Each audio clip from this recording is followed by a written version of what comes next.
Okay, well, welcome back to my YouTube channel. Today I'd like to show you how to actually look after your brushes, how to put the paints into your palette, and what to do after a session, really. These are all the remnants, if you wish, of the last painting session. Those 4 brushes are used. They are other brushes that I didn't use for my last painting, and that's the palette. All they're clean. If you notice, the brushes are all laid out, um, nicely shaped and drying. Well, actually dry now overnight. So that's the key. Quite often when I've done courses, people get their materials out and they have a long haired brush, something like that, and it's actually dried bent, and the reason is because they've put it away wet and it's laid somewhere at an angle like that and it's dry. Well, you can bring it back, but it is awkward to use bent like that. So the key to it is when you're drying, when you're clean your brush thoroughly, and I'll show you how to do that, and I'll show you how to lay your brushes out. Okay, so let's get rid of those. First thing I'm going to show you is how I mount my paper onto the board. Right, so the first thing I do, I take a board like that. Let's just secure that. Now I take my piece of watercolour paper. This is Canson. Nice French paper. Can use Bokenford. I like Bokenford just as well. And the first thing I do is to take a small piece of masking tape, and I would recommend the brown masking tape. It's stronger, more durable, lasts longer, and sticks better to the paper. Put a small piece. If you notice, I've got an area of masking tape across the corners, and over the years I've just allowed that to completely lose its tack or its sticky back. So these areas just slide underneath. So that allows the paper to expand and contract. But what I would say is not a bad idea just to catch it top and bottom, not always necessary. Then to create a nice surround, I actually lay tape level with the bottom of the paper. I put one piece on there, make certain I don't push it too hard at the bottom, but along the edge just make certain it's nicely pushed down, because that's where the paint will run in. Because if you do this, you'll end up with a lovely surround at the end of the painting. If you notice, most of my work has a white surround, and this is the way I do it. So I put that piece in. The paper is a quarter sheet, so it's 11 by 15, but I'm removing, obviously by taping the edges, then I'm taking away a little of the size. If you want to paint larger, I use standard sizes, either half a sheet, half an imperial sheet, or a quarter, or even an eighth. I've used for sketching smaller areas like that. And what I do after I've taped it, the first one I actually pull up and tuck in, so that doesn't actually stick. So when I come to remove the tape, I can just hold that down, tear it off, and tear it all the way around, and one lifts the other off. Finally making certain that that is completely caught on the paper all the way round.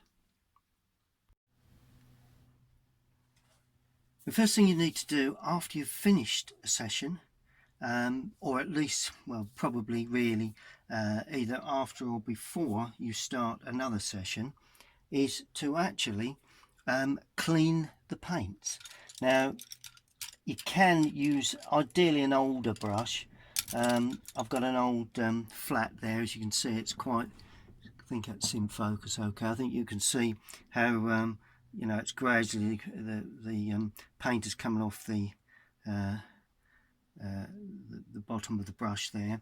So I consider that to be an older brush, and I wet it and I just go around inside the paint. I know you lose a bit of the paint. You know, I can appreciate that, you know, paints are not cheap, but at the end of the day, by freshening paints up like that,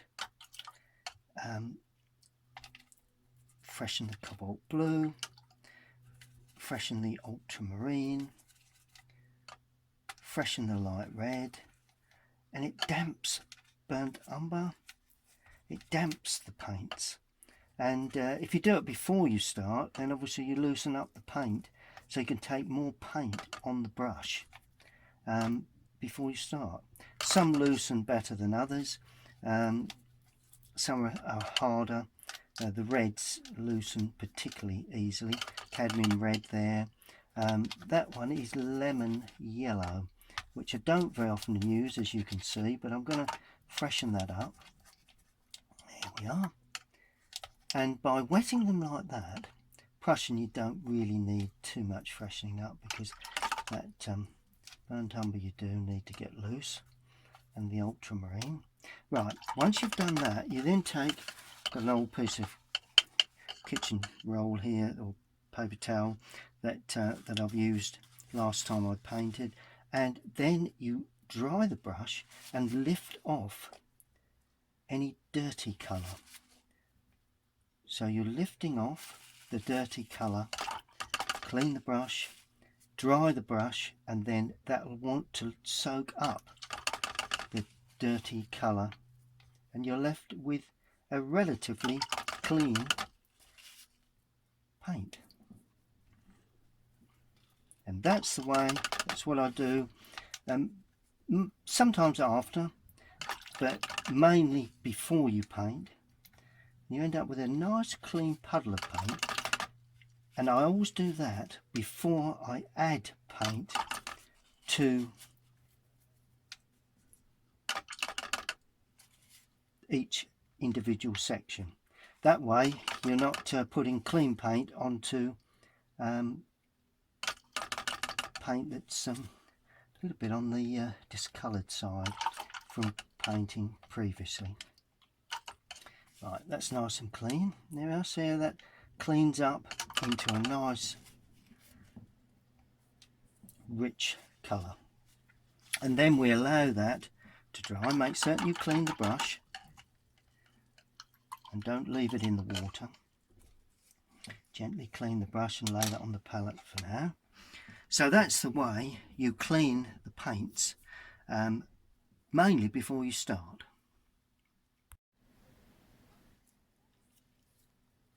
So by cleaning the paints like that, when you're painting and you transfer one colour to the other, they can tend to get a bit discoloured and lose the real strength of colour.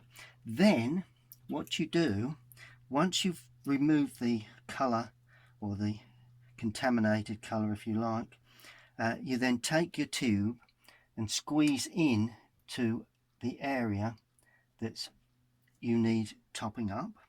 That's my burnt sienna. I always squeeze from the tube.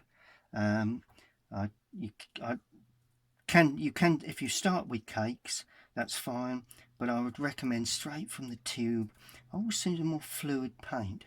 Then I have the light red, so I may as well do that one. So just filling up the centre of the light red. That's that. Now that's my cobalt blue, but I do have some cerulean blue, so I'm going to use that.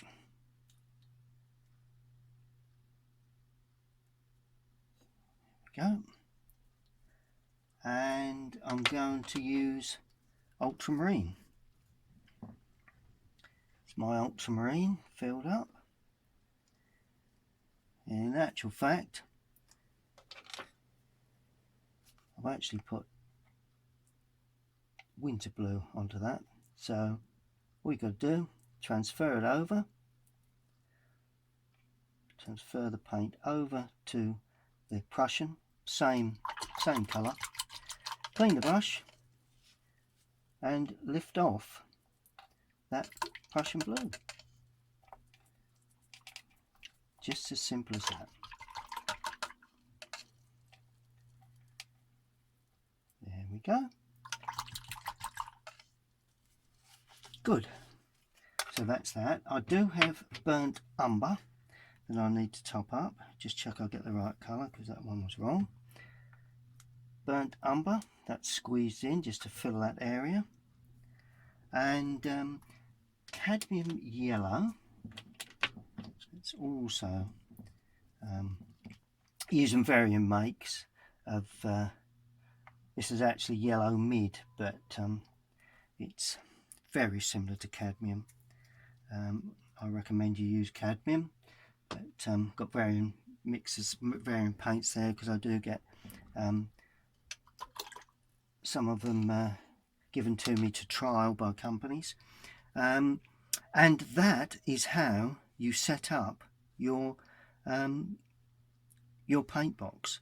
And you can work straight away, but I would recommend, if you're new to painting, then because these are very fluid straight from the tube, then I would wait until they've gone a little hard. So you need to give them an hour or two, preferably overnight, then just gently damp them before you start, and that all of a sudden brings them back into a looser, so that you can mix heavy colour if you need it.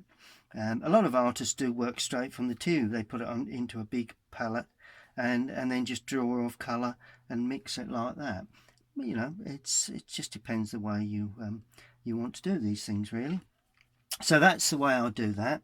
And clean the brush thoroughly. And what I'll do, I'll get my kitchen roll, take off a clean amount of kitchen roll, or a clean sheet, and I make certain, alright, this water is a little bit coloured, so I'm always going to get colour. And because I've used the Windsor blue or Prussian blue, it's a very intense colour, so it will get right in. So it does need to be cleaned thoroughly before you start, otherwise that will come out next time. Although the brush dries, next time it will come out.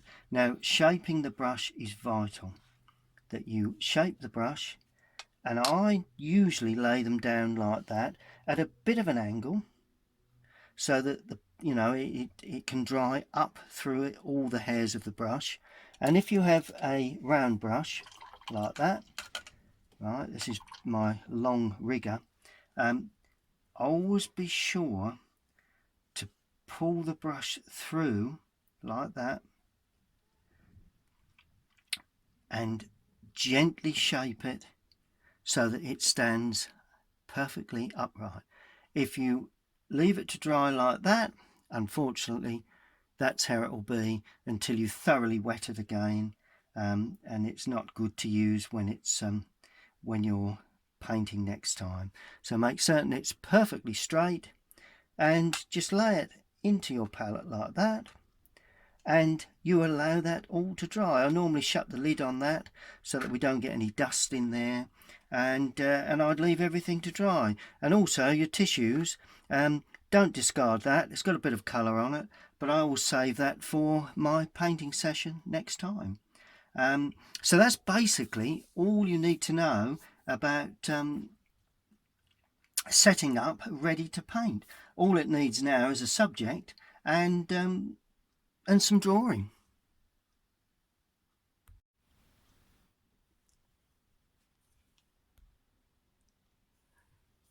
Well, I have been asked many times what colours I actually use.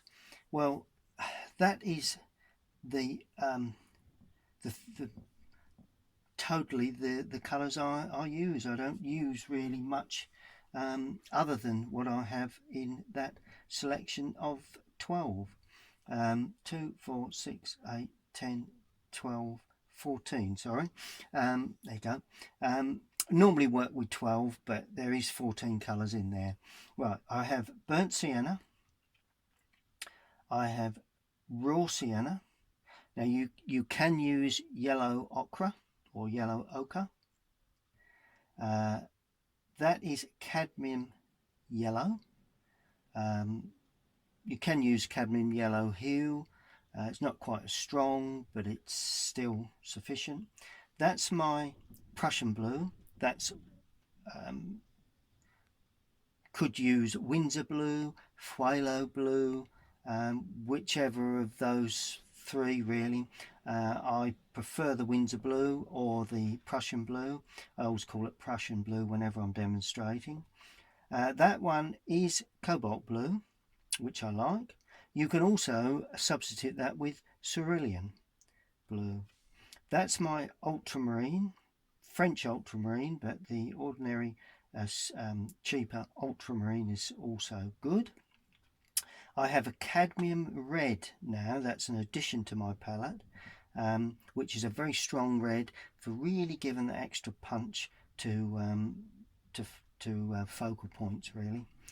That is cadmium lemon, which is a nice bright lemon for used for quite often sunlit grasses mixed with a blue. That's my light red. Now that is a very useful colour for using for tile work and also shadow work. That's my dark brown, my burnt umber. That's Indian red. I do use that not as often, but I'm beginning to use it more now than I used to. That's my alizarin crimson. You could also substitute that with rose madder, but that's alizarin crimson. That is my Payne's grey, which is a black, but I recommend, if you can, buy the Winsor & Newton version of the Payne's grey, because that is got slightly a bluey tint. If you just have ivory black or something, just an ordinary black colour, then by all means put a touch of blue with it when you use it. And that's my lemon yellow, not dissimilar to cadmium lemon, but it's what they call one of those, it's not opaque, it's not transparent, it's more of an opaque colour, which gives a more denser mix. So that's my selection of colours: burnt sienna, raw sienna, cadmium yellow, Prussian blue, cobalt blue, ultramarine, French ultramarine, cadmium red, cadmium lemon, light red, burnt sienna, Indian red, alizarin crimson, Winsor & Newton Payne's grey, and cadmium and lemon yellow. So that's mainly all the colours I use.